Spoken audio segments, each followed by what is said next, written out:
माघे सङ्क्रान्तिको सबैजनालाई धेरै धेरै शुभकामना। माघे सङ्क्रान्तिमा अब यस्तो लड्डुहरू चाकुहरू त बनाउनु परि नै हाल्यो, नत्र खल्लो भइहाल्छ भनेर हामी सबैजना बसेर बदमहरू केलाउन थाल्यौँ।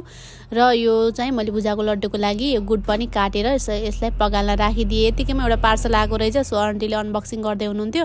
नानीले सबैजना मिलेर यति धेरै बदम केलाएको थिएँ। उनीहरू चाहिँ एकछिन नाच्नु पऱ्यो अरे उनीहरू चाहिँ नाच्दै थिए।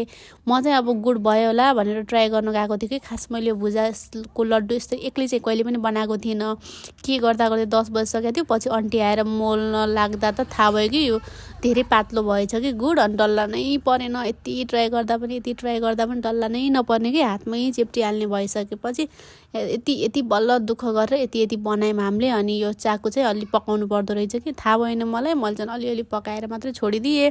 भोलिपल्ट अनि हामीले तिलको लड्डुहरू अनि भुजाहरू पनि राम्रो बनायौँ र तरुलहरू, सक्खरखण्डहरू, आलुहरू सबै उसिन्यौँ। म पनि नुहाएर एकदम धेरै रेडी भइसकेको थिएँ।